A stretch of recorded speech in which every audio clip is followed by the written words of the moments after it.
Assalamualaikum warahmatullahi wabarakatuh.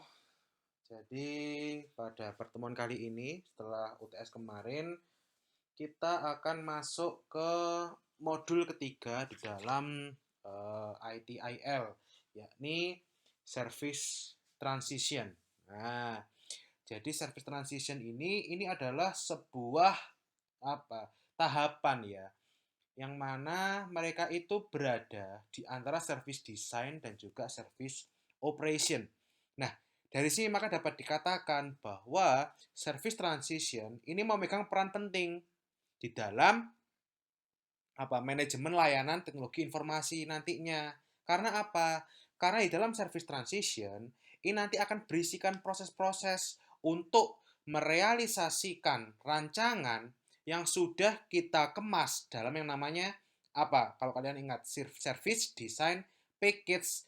Nah, merealisasikannya bagaimana? Melalui mungkin membangun, menguji dan juga mengimplementasikan semua yang sudah kita kemas dalam sebuah dokumen, yakni service design package, itu nanti dapat menjadi sebuah sistem layanan TI yang baru ataupun yang memang kita niatkan untuk modifikasi. Nah, dan nantinya dari service transition ini akan dilanjutkan.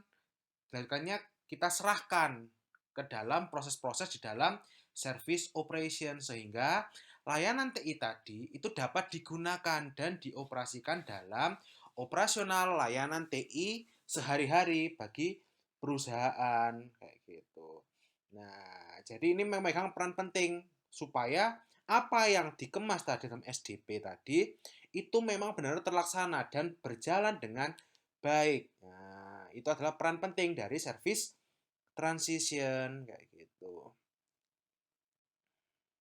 Nah, lalu apa tujuan dan cakupan dari service transition sebenarnya? Nah, jadi tujuan dari service transition itu sendiri itu adalah untuk memastikan layanan baru ataupun yang termodifikasi tadi ataupun juga layanan yang akan dipensiunkan atau dihentikan yang kita kenal dengan istilah retired service itu benar-benar memenuhi harapan bisnis seperti dalam dokumen-dokumen hasil tahapan servis strategi dan juga servis desain. Nah, jadi ini ada kaitannya erat dengan dokumen servis desain package tersebut kayak gitu. Nah, jadi kalau kita ingat dari strategi dan juga desain tadi itu kan masih berupa semacam rancangan ya. Nah, jadi masih sekedar rancangan. Nah, sekarang bagaimana supaya nanti sistem yang berjalan di apa eh, real real life ya itu dapat terpenuhi kayak gitu. Nah, jadi di situ adalah peran dari si service transition. Nah, jadi kalau kita detailkan lagi bahwa service transition itu yang pertama dia bertujuan untuk merencanakan dan mengelola perubahan layanan secara efektif dan juga efisien. Lalu yang kedua, mengelola resiko terkait layanan TI yang baru, termodifikasi ataupun yang dihentikan atau retired di situ. Kemudian yang ketiga, dengan service transition diharapkan nanti penyedia layanan itu sukses di dalam melepas ataupun mengimplementasikan layanan TI ke lingkungan sebenarnya. Dan yang keempat, service transition harapannya nanti si penyedia layanan itu dapat mengelola harapan terhadap kinerja dan penggunaan layanan baru ataupun yang termodifikasi tadi.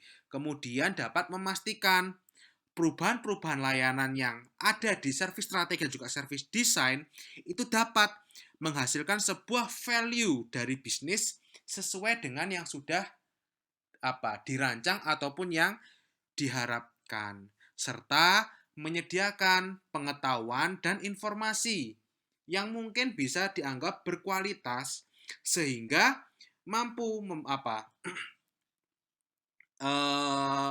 sehingga berkaitan nantinya ke dalam pengelolaan dari layanan dan juga aset layanan yang dimiliki oleh si penyedia layanan. Nah, itu sebenarnya adalah tujuan dari proses service transition. Nah, sementara di dalam service transition sendiri itu nanti dia akan mencakup beberapa hal.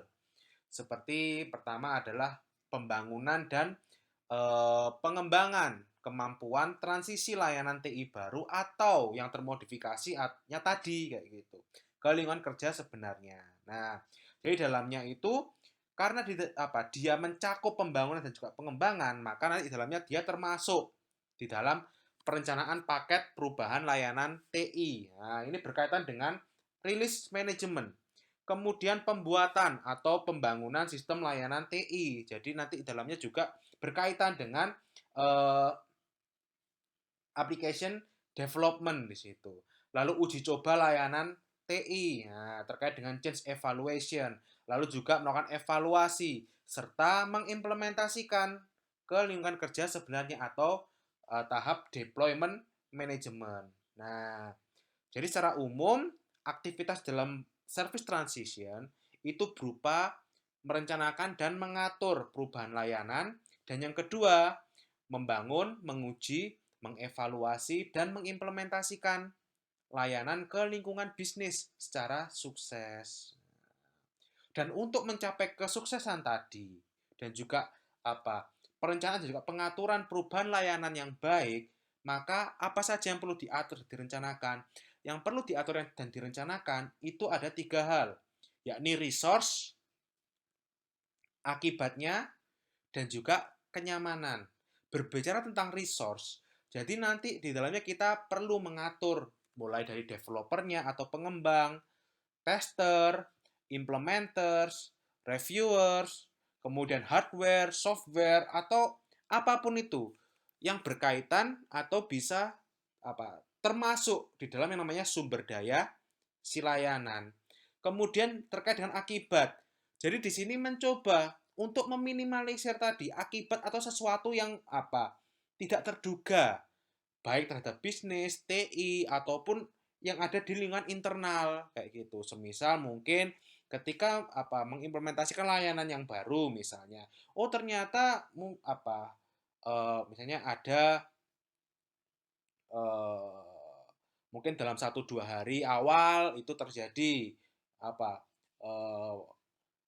mungkin delay dalam proses dalamnya ya, seperti itu. Nah, maka itu perlu diakali gimana supaya delay tersebut itu tidak berpengaruh secara efeknya itu tidak terlalu besar kepada kita gitu. Dan yang ketiga, memastikan ketika nanti layanan yang baru itu muncul ataupun layanan itu termodifikasi ataupun ada layanan lama yang dihentikan, bagaimana menjaga kenyamanan pengguna agar mungkin dia tidak pindah ke pesaing kita kayak gitu. Nah, itu adalah eh, tujuan, cakupan serta aktivitas yang ada di dalam service transition. Kemudian di dalam service transition itu bisa kita bagi menjadi 4 proses. Nah, tapi sebenarnya apabila kita detailkan lebih dalam lagi, sebenarnya service transition itu memiliki 8 proses. Nah, tapi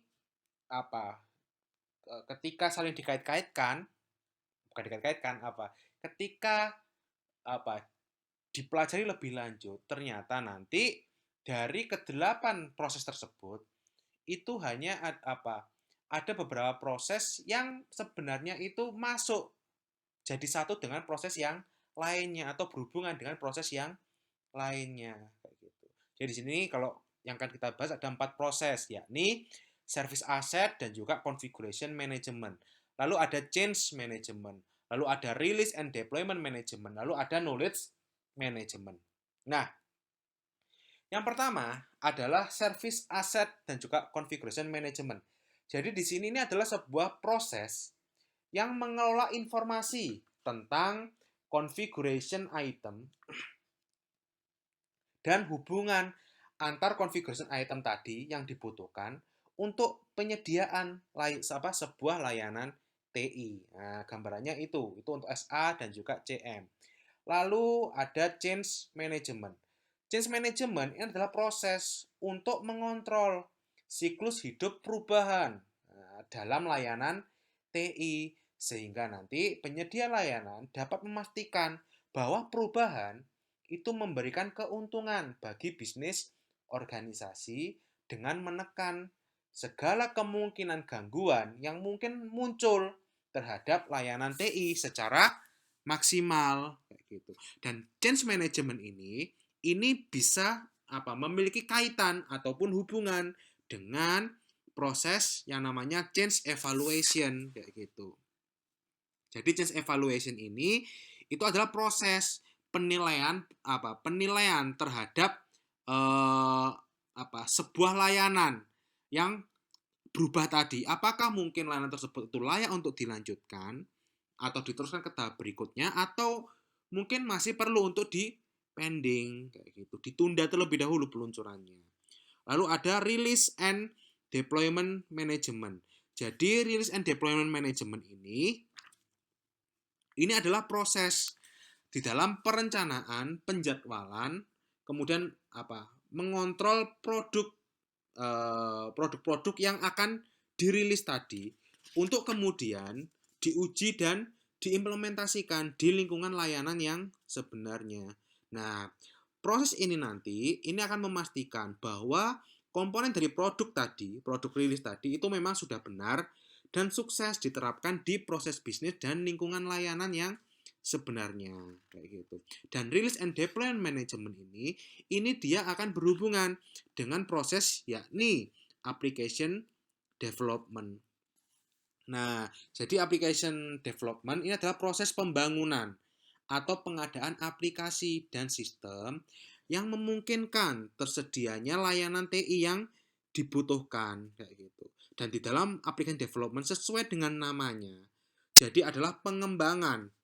Bahkan di dalamnya juga termasuk pemeliharaan aplikasi dari si penyedia layanan. Nah, atau kalau misalnya layanan tersebut adalah produk dari vendor lain, nah mungkin bisa dilakukan customisasi di situ. Nah, itu di application development. Lalu ada knowledge management di sini. Nah, knowledge management ini adalah proses untuk mengumpulkan, menganalisis, kemudian melakukan penyimpanan, kemudian penyebarluasan dari pengetahuan dan juga informasi yang ada di dalam organisasi, dan itu semua digunakan untuk meningkatkan efisiensi. Dengan menghindari mungkin menghindari gini. Kalau misalnya kita sudah pernah mengalami kasus misalnya. Nah, kemudian mungkin 5 tahun kemudian kasus terjadi lagi. Nah, dengan knowledge management kita nggak perlu lagi melakukan mempelajarinya ulang kayak gitu. Tetapi kita bisa menggunakan ilmu ataupun informasi yang sudah kita miliki dari case yang sebelumnya. Nah, itu knowledge manajemennya di situ. Dan ini knowledge management ini akan berkaitan dengan transition planning and support, atau bisa dikenal juga namanya project management kayak gitu. Jadi di sini mengatur terkait proses perencanaan dan koordinasi dari sumber daya TI untuk nantinya pengimplementasian dari produk layanan tadi itu sesuai sudah diperkirakan lah kira-kira berapa biayanya, berapa waktu yang diperlukan, dan juga kualitas yang perlu dicapai itu seberapa. Itu di transition planning and support kayak gitu. Nah, itu semua dilakukan di dalam service transition. Tetapi dari 8 proses tadi itu sebenarnya ada 3 proses yang mereka itu juga berkaitan erat dengan siklus hidup dari manajemen layanan yang lain, yakni change management, service asset and configuration, serta knowledge management kayak gitu. Nah, nantinya dengan semua proses tadi itu apa? Setidaknya nanti proyek dari layanan yang baru atau layanan yang termodifikasi itu dapat apa? Eh dilakukan secara maksimal kayak gitu. Itu di service transition kayak gitu. Itu adalah proses-proses dalam service transition. Oke. Jadi itu untuk video dari service transition yang pertama. Nah, nanti akan ada bagian yang kedua di video yang selanjutnya. Oke, bye.